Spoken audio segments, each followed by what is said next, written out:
오늘 우리에게 주시는 말씀은 로마서 12장 9절에서 21절까지의 말씀입니다. 우리가 한 절씩 교독하고 마지막 절은 함께 읽도록 하겠습니다. 사랑에는 거짓이 없어야 합니다. 악한 것을 미워하고 선한 것을 붙드십시오. 형제의 사랑으로 서로 사랑하고 서로 먼저 존경하며 열심을 내 일하고 성령으로 뜨거워진 마음으로 주를 섬기십시오. 소망 가운데 기뻐하고 환난 가운데 참으며 기도에 항상 힘쓰십시오. 성도들의 쓸 것을 공급하고 나그네를 대접하는 일에 힘쓰십시오. 여러분을 핍박하는 사람들을 축복하십시오. 축복하고 저주하지 마십시오. 기뻐하는 사람들과 함께 기뻐하고 우는 사람들과 함께 우십시오. 서로 마음을 같이 하고 교만한 마음을 품지 말며 오히려 비천한 사람들과 사귀고 스스로 지혜 있는 채 마십시오. 아무도 악을 앞으로 갚지 말고 모든 사람 앞에서 선한 일을 힘써 행하십시오. 여러분이 할 수만 있으며 모든 사람들과 평화롭게 지내십시오. 사랑하는 형제들이여, 여러분이 스스로 원수를 갚지 말고 하나님의 진노하심에 맡기십시오. 기록되기를 원수를 갚는 것이 내게 있으니 내가 갚아주겠다라고 주께서 말씀하십니다. 내 원수가 굶주려 있으면 먹이고 목말라 하면 마실 것을 주어라. 이로써 내가 그의 머리 위에 숯불을 쌓을 것이다. 함께 읽도록 하겠습니다. 악에 지지 말고 선으로 악을 이기십시오. 아멘. 이제 준비된 영상과 광고를 들으신 후에 안성일 목사님께서 나오셔서 러브 이즈 액션이라는 제목으로 하느님의 말씀을 증거해 주시도록 하겠습니다. 러브 이즈 액션이라는 제목으로 함께 말씀을 나누도록 하겠습니다. 저번 주에 삶으로 드리는 예배라는 제목으로 우리의 몸을 산 제물로 드리고 나와 다른 사람들을 이제 받아들여 함께 우리 예배 드리는 것이 중요하다라고 말씀드렸습니다. 오늘은 사도 바울이 사랑에 대해서 강조를 하고 있는데요. 사도 바울이 말하는 사랑, 크리스천의 사랑은 무엇인지 또 어떻게 행동해야 되는지를 함께 살펴보도록 하겠습니다.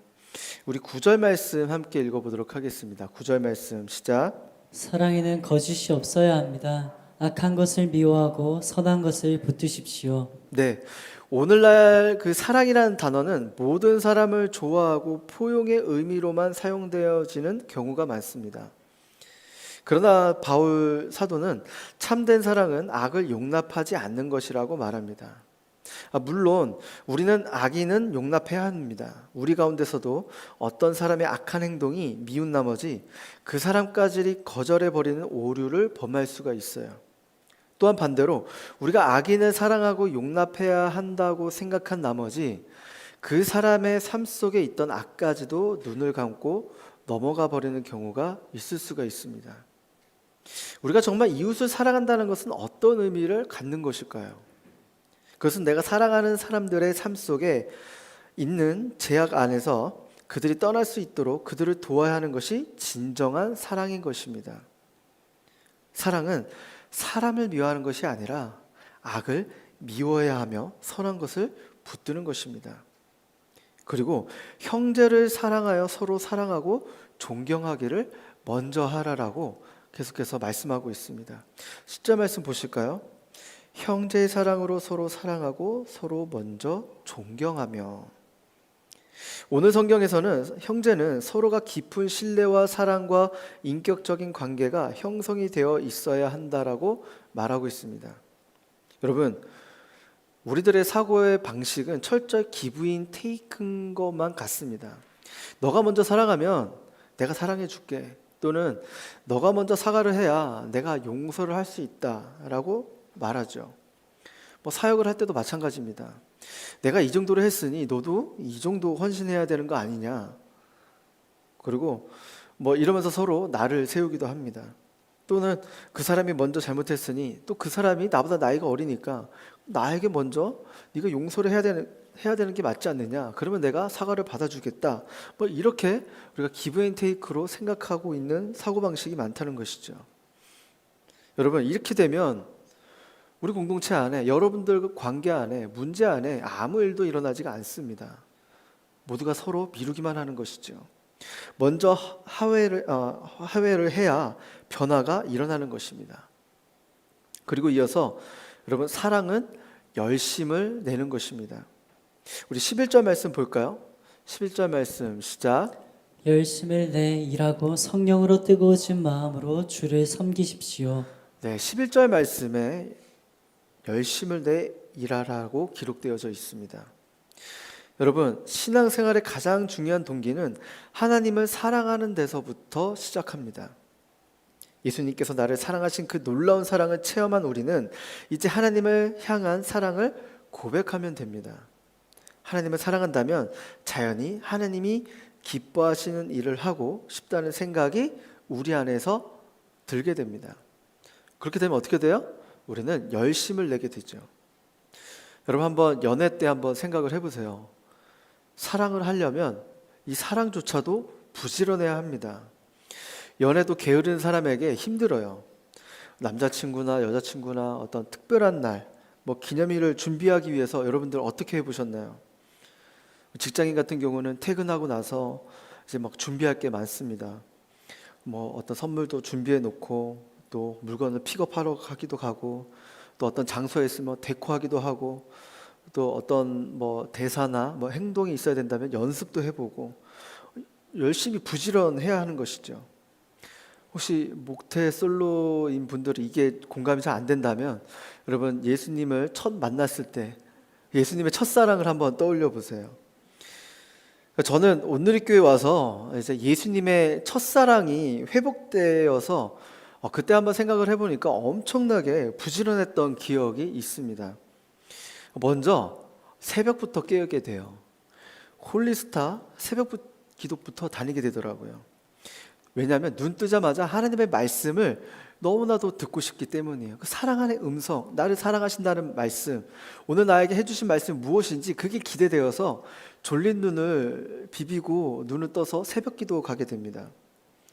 요즘같이 작은 예수 40일 그 새벽 기도에도 부지런히 다녔어요. 옛날에는 새벽 예배 그 시작 1시간 전에 와야 본당에 들어갈 수가 있었어요. 그래서 1시간 전에 도착하기 위해서 집이 멀고 그때는 차가 없었는데요. 그래서 동생하고 뿜빠이 해서 이제 쏘카를 빌려서 이제 서빙고 타고 와서 주차하고 본당 들어갔다가 또 예배 끝나고 다시 이제 집에 가기도 했었습니다. 또 그뿐만 아니라 화요 성령 집회, 그리고 수요일에는 바이블 아카데미, 목요일에는 또 LTC, 또 토요일에는 중보기도 등 하나님의 말씀, 그분과 데이트를 할 생각에 아주 제가 부지런해졌습니다. 거의 교회에 그냥 출근하다시피 매일 그렇게 다녔죠. 사랑하는 여러분, 여러분들 가운데 이런 하나님을 향한 이런 부지런함이 식었다면 여러분, 이 부지런함이 다시 회복되기를 주님의 이름으로 축복합니다. 예수님의 첫사랑이 회복되어 다시 주님의 말씀을 보고 듣는 것이 기쁘며 나의 입술에 찬양을 올려드리며 기도의 자리에 참여하는 저와 여러분 되시길 주님의 이름으로 축복합니다. 여러분, 그렇게 우리 안에서 신앙생활의 부지런함이 회복될 때 여러분, 우리 신앙생활이 너무나도 즐겁고 행복합니다. 단순히 그냥 내가 종교인으로서 나오는 것이 아니라 내가 너무나도 기쁘기 때문에, 내가 사랑하는 사람을 만나기 때문에 설레는 마음으로 올 수밖에 없어요. 그 설렘은, 그 사랑하는 마음은 결국 우리를 부지런하게 만듭니다. 자, 그 다음은 사랑은 소망을 붙들고 사는 것입니다. 여러분, 참된 사랑은 희망을 포기하지 않습니다. 지금 만약 처하고 있는 환경이 아무리 역겹고 고통스럽고 어려운 상황이라고 할지라도 두 가지의 행동을 오늘 성경에서 요하고 있습니다. 첫째는 인내해야 하고, 둘째는 믿음의 사람이라면 인내하면서 그들을 위해 기도하는 것입니다. 12절 말씀을 보면 소망 가운데 기뻐하며 환난 가운데 참으며 기도를 항상 힘쓰십시오라고 말씀합니다. 우리가 빛나는 소망을 바라보며 그 소망을 포기하지 않는다면 그들은 어떠한 환난 중에도 참을 것이며 계속해서 기도하지 않을 수 없다는 것을 말하고 있는 것이죠. 이와 같이 참된 사랑은 소망을 붙들고 사는 것입니다. 한 걸음 더 나아가서 사도 바울은 참된 사랑은 성도들의 구체적인 필요를 공급하는 것이라고 이야기하고 있는데요. 우리 13절 말씀 함께 읽어보도록 하겠습니다. 13절 말씀 시작. 성도들의 쓸 것을 공급하고 나그네를 대접하는 일을 힘쓰십시오. 여러분, 사랑은 추상적인 것이 아닙니다. 성경은 성도들의 쓸 것을 공급하라라고 말씀합니다. 구체적으로 그들의 필요에 관심을 가지고 그들이 무엇 때문에 어떤 필요가 있는지를 살펴보기를 원한다라고 그렇게 이야기하고 있습니다. 그리고 상대방의 필요를 구체적으로 발견했다면 표현하고 그 필요를 채워주라고 이야기하고 있습니다. 예를 들어서 우리 공동체에, 우리 순원에 열심히 또 시험 공부를 하는 분들이 있을 거예요. 또 공무원을 준비하기 위해서, 또 입시를 위해서 여러 가지 또 준비하는 분들이 있을 텐데, 그런 분들이 있다면 여러분, 그분들의 필요가 무엇일까요? 공부를 열심히 했다면 약간 달달한 게 땡기죠? 그러면 초콜릿을 선물해 주기도 하고요. 또 추운 날씨에 이제 연필로 쓰게 되니까 추우니까 또 핫팩을 선물 또 할 수가 있습니다. 또 요즘 겨울 같은 날씨에는 히타를 틀면서 얼마나 건조해요. 그러면 누군가의 입술과 그 손이 건조해질 수가 있습니다. 그래서 그게 보인다면 립밤하고 또 핸드크림 사서 쪽지와 함께 한번 선물해 보세요. 큰 돈이 드는 것도 아닙니다. 여러분, 그냥 10,000원도 안 되는 돈으로 상대방이 필요한 것을 발견하고 한번 실제적으로 한번 공급해 보세요. 서로가 그러한 공급을 할 때 우리 공동체의 사랑의 온도는 이전보다 더욱더 올라가게 될 것입니다. 자, 그러나 사도 바울은 하나님이 우리에게 주신 그 사랑을 크리스천에게만 나타낼 것이 아니라 넌 크리스천들에게도 이 사랑을 나타낼 수 있어야 한다라고 말하고 있습니다. 심지어 자신을 핍박하는 사람들에게조차 사랑을 나타내라고 말하고 있어요. 이렇게 사랑하기 어려운 사람들에게는 우리는 그러면 어떻게 사랑을 표현하고 행동해야 하는 것일까요? 내가 좋아하고 내가 사랑하는 사람들에겐 표현은 쉽습니다. 그러나 나를 핍박하고 나를 어렵게 하는 사람들에게 있어서는 그 사랑을 표현하는 건 너무나도 어렵죠. 사도 바울은 이렇게 제시하고 있는데요. 첫 번째, 그들을 축복하라고 이야기하고 있습니다. 우리 14절 말씀 함께 읽어보도록 하겠습니다. 시작. 여러분을 핍박하는 사람들을 축복하십시오. 축복하고 저주하지 마십시오. 하나님께서 믿음의 조상이라고 불리우는 아브라함을 맨 처음 부르셨을 때 그 아브라함을 축복하신 후에 그에게 복의 근원이 되라고 말씀하셨습니다. 이것은 믿음의 사람들을 향한 하나님의 기대인 것이에요. 축복의 근원, 축복의 도구, 축복의 통로가 되라고 말씀하십니다. 하나님이 우리를 축복하신 이유는 나 혼자 잘 먹고 사는 것이 아니라 내가 받은 그 축복을 통해서 우리도 이웃들을 축복할 수 있게 되는 것이 하나님의 기대인 것이죠. 하나님의 축복의 도구는 우리의 입술을 이웃들에게 축복의 메시지를 전해야 하는 것입니다. 우리의 혀가 이웃들을 축복하는 도구로 쓰임받기를 원하시는 것이죠. 제가 지난주 목요일 날 우리 리더십들 대상으로 강의를 했는데요. 주제는 영적 거장의 리더십이었습니다. 리더십에 대한 강의였는데 리더십은 언어의 습관이 매우 중요하다라고 강조를 했어요. 왜냐하면 언어는 그 사람이 누구인지를 말해주고 어떤 자아상을 가지고 있는지를 나타내고 있습니다. 처음에 모르는 사람들을 한두 번 만나고 얘기할 때는 잘 몰라요. 그러나 계속 만나고 시간을 가지고 그 사람이 반복하는 언어를 연구해 보면 그 사람이 어떤 사람인지 알 수 있습니다. 이 사람은 본질을 추구하는 사람인지 비본질적인 걸 추구하는 사람인지, 또 어떤 사람은 사랑에 관심이 많은지, 어떤 사람은 그냥 봉사에 관심이 많은지, 어떤 사람인지를 계속해서 얘기하고 반복되는 단어를 통해 알 수가 있어요. 그리고 우리가 또 말하는 대로 또 열매를 먹게 되는 것이라고 언어는 중요하다라고 그렇게 이야기했습니다. 그리고 하나님이 싫어하는 언어와 하나님이 좋아하는 언어를 분별할 줄 알고 사용해야 된다라고 이야기했습니다. 하나님이 싫어하는 언어는 결국 우리 자신의 앞길을 막습니다. 하나님이 싫어하는 언어는 여러 가지가 있는데 비방과 악평과 원망 등이 있습니다.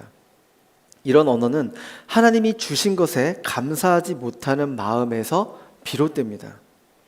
하나님이 주신 것을 바라볼 때 좋은 것을 바라보는 것이 아니라 나쁜 것만을 골라보고 하나님께서 우리에게 붙여주신 사람들과 환경을 볼 때 장점을 보기보다는 단점을 보는 것이죠. 그러나 영적 거장의 특징은 사람과 환경에서 장점을 발견하여 축복의 언어를 쓰는 사람인 것입니다. 그것은 무엇일까요? 감사의 언어입니다. 하나님이 주신 것이면 무엇이든지 감사합니다. 그 가운데서도 좋은 것을 발견하고 감사하고 좋은 점을 발견하는 것입니다. 좋은 점, 감사하고 있는 점을 발견하여 이야기하는 것이 바로 축복의 언어인 것이죠. 여러분, 원수를 사랑하고 나를 힘들게 하는 사람을 축복하며 그에게 있어서 좋은 점을 발견하여 칭찬하는 것은 너무나도 어렵죠. 차마 우리 입에서 떨어지지 않습니다. 나를 싫어하는 사람을 놓고 그 사람의 장점을 발견하고 축복을 하라? 이거는 너무나도 쉽지가 않죠. 여러분, 그러나 오늘 성경은 우리에게 이야기를 합니다. 여러분을 핍박하는 사람들을 축복하고 저주하지 말라라고 말씀하십니다. 여러분, 이것이 오늘 성경이 얘기하는 하나님이 말씀하시는 사랑인 것입니다. 여러분의 의지로 머리로만 할 수 있는 것이 아니라 예수님 안에 있을 때에만 우리가 이 사랑을 표현할 수가 있는 것입니다. 주님 안에서 사랑할 수 없는 사람을 사랑하는 또 저와 여러분 되시길 주님의 이름으로 축복합니다. 그리고 사랑하기 어려운 대상에게 사랑할 수 있는 방법 두 번째는 이웃의 삶의 자리에 구체적으로 동참하는 것입니다. 우리 15절 말씀 함께 읽어보도록 하겠습니다. 15절 말씀 시작. 기뻐하는 사람들과 함께 기뻐하고 우는 사람들과 함께 우십시오. 다른 사람의 고난에 방관자가 되지 말고 적극적으로 동참하라는 것을 사도 바울은 이야기하고 있습니다. 여기서 두 번씩 강조된 함께라는 단어를 여러분 한번 주목해 보세요. 저는 현대인의 가장 큰 비극이 있다면 공동체 의식의 상실이라고 생각이 듭니다. 우리는 한때 공동체 삶 안에서 우리의 문화를 가꾸어 왔어요. 그러나 이 시대가 산업화가 되면서 우리가 잃어버리고 있는 가장 소중한 자산 중에 하나는 공동체적 삶의 의식이 상실되고 있다는 것을 저는 너무나도 안타깝게 여기고 있습니다. 특히 코로나19를 겪고 나서는 개인주의에서 초개인주의로 빠르게 변화되었어요. 그래서 어떻게 보면 우리는 편하게 이제 서로 간섭받지 않고 그냥 내 생활, 너 생활 이렇게 한다고 생각할 수 있지만 이게 축복이라고 생각할 수 있지만 이게 큰 착각이기도 합니다. 여러분, 요즘 집에서 가족들끼리 TV 채널로 아웅다웅 하는 것은 잘 볼 수가 없을 거예요. 왜냐하면 내가 보고 싶은 프로그램은 얼마든지 언제 어디서든지 볼 수가 있기 때문이에요. 뭐 OTT 프로그램이 있죠, 그렇죠? 여러분들 안에서 넷플릭스나 왓챠나 뭐 쿠팡 플레이 등 여러 가지가 많습니다. 그래서 뭐 이제는 TV 하나 가지고 채널 가지고 막 싸우지는 않아요, 집안에서도. 제가 집에서 아내가 이제 거실에서 TV를 보고 있어요. 우리 아내가 저희 집의 주인이기 때문에 그래서 아내님이 보고 계시면 제가 감히 건들지는 않습니다. 그러면 저는 이제 폰이나 아이패드를 꺼내서 이제 다른 어플로 들어가서 제가 보고 싶은 그 프로그램을 실시간으로 봅니다. 그리고 각자가 따로 아내는 거실, 저는 방에서 이제 장소를 편하게 봅니다. 여러분, 이렇게 편하게 보는 것이지만 이게 정말 가족적이고 정말 축복인 것일까요? 옛날에는 TV가 한 대밖에 없었기 때문에 온 가족이 둘러 앉아서 같이 보았습니다. 그리고 그 프로그램에 대한 식구들 그 모두의 의견을 함께 나눌 수가 있었어요. 몇 시부터 몇 시까지는 너가 보고 몇 시부터 몇 시까지는 동생에게 양보하고 그러나 9시는 부모님께 양보해야 된다. 막 이런 식으로 서로 막 이렇게 상의하고 의견도 나누기도 했습니다. 그러면서 이제 서로 이제 공동체 가족적인 부분들을 이제 서로 챙겼는데, 그러나 이제 저마다 개인 폰으로 보는 문화가 생긴 것은 우리의 그 공동체적인 삶을 상실하게 된 것이죠. 뭐 TV뿐만 아니라 식사 문화도 마찬가지입니다. 제가 이제 서빙고에서 주로 같이 식사하는 교육자들이 있는데요. 뭐 길공동체 이승민 목사님이나 뭐 W의 정한현 목사님이나 몇몇 교육자들하고 같이 식사를 하게 됩니다. 그러면 교육자님과 함께 교회 식당이나 외부로 가서 식사를 하게 되는데요. 그러면 이제 밥 먹는 동안에는 모두가 이제 좀 다들 폰을 보면서 밥을 먹게 돼요. 왜냐하면 요즘 시즌이 너무 바쁘다 보니까 실시간으로 업무를 처리해야 되는 부분들이 있어요. 근데 이런 시간들이 계속 되다 보니까 저희가 같이 비록 앉아서 밥을 먹는데도 불구하고 저희는 다른 사람들과 계속 이제 소통을 하는 것이에요.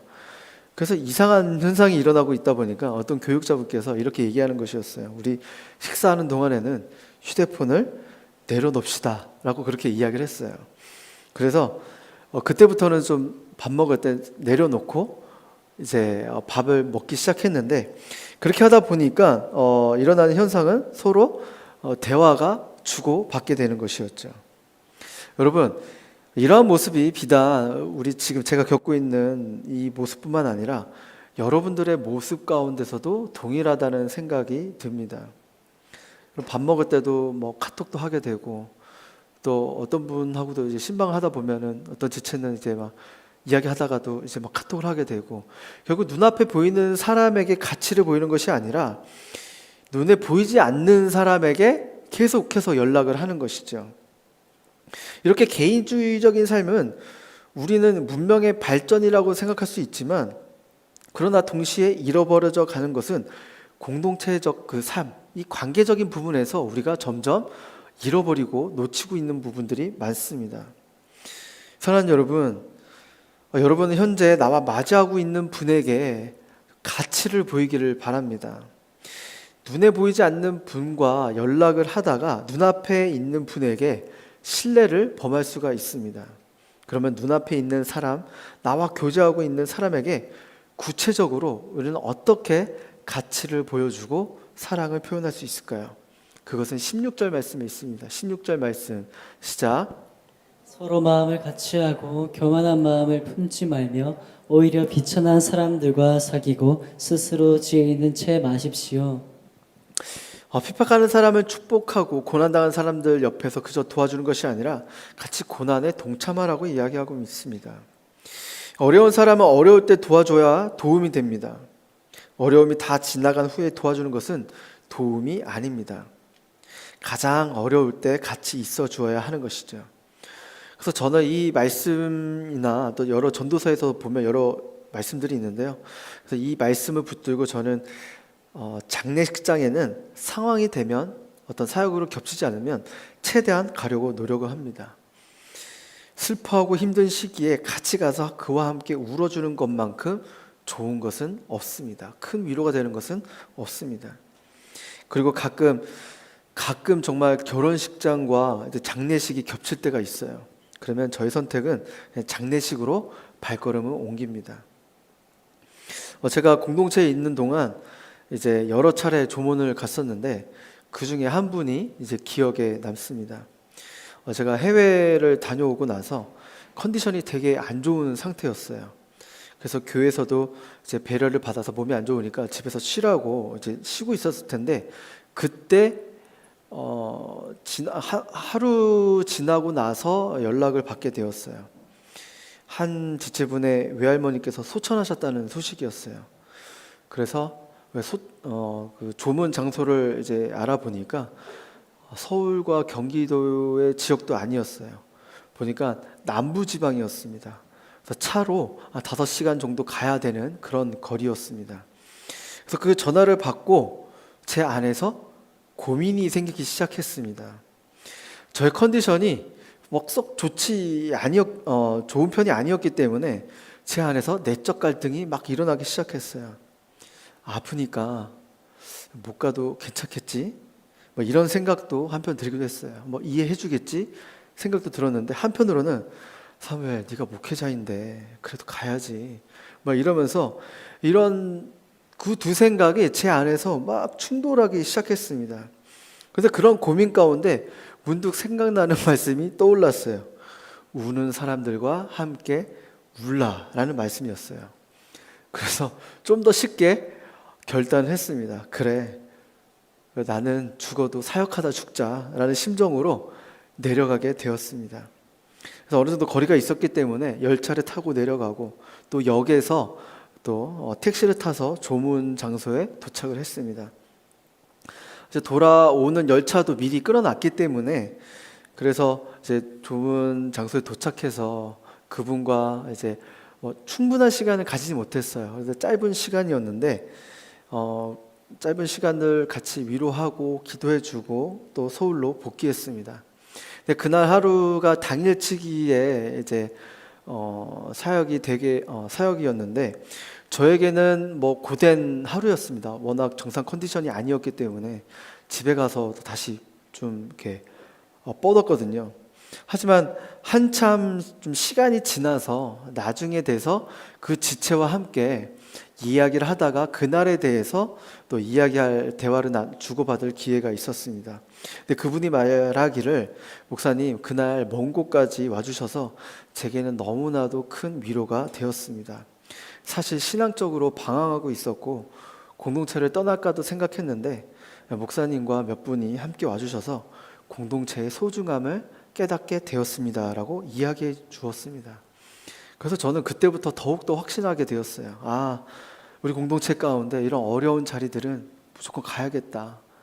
더 이런 자리를 내가 더 노력하면서 내가 어떠한 상태든지 가야겠다라는 생각을 들게 되었습니다. 비록 저는 힘들었지만 그에게는 큰 감동이었고 공동체의 중요성을 깨닫게 된 계기가 되었던 것이죠. 여러분, 이렇게 공동체 안에 함께 웃고 함께 우는 것이 공동체적 삶인 것입니다. 그것이 하나님이 원하시는 사랑인 것이죠. 계속해서 이러한 부분들이 서로가 이런 정보가 공유됐을 때 함께 웃고 함께 울며 나아갈 때 우리 공동체 안에 사랑의 온도는 계속해서 높아질 줄 믿습니다. 그리고 마지막으로 사랑은 선으로 악을 이기는 것입니다. 우리가 살아가면서 누군가와 다투고 싸울 때가 있습니다. 사랑하는 연인도 싸우고 그리고 같이 살고 있는 부부도 싸우고 공동체 안에서도 싸우게 됩니다. 이렇게 가까운 사이, 서로 사랑하는 사이인데 왜 다툼과 싸움이 일어나는 것일까요? 그건 사랑하면 많은 시간을 보내게 되는데 조정해야 할 일이 많아서입니다. 각자 성향과 취향과 가치관이 다르기 때문에 싸우거나 다툼은 조율하는 과정인 것이죠. 그래서 언제나 싸울 수 있지만 잘 조율하는 것이 중요한 것입니다. 여러분, 참된 사랑은 이렇게 다툼 가운데서 진가를 발휘합니다. 악으로 갚지 않고 선으로 악을 이기는 사랑인 것이죠. 그 방법이 무엇이냐? 바로 화해입니다. 복수하지 않고 하나님의 사랑으로 그에게 화해의 손길을 내미는 것이죠.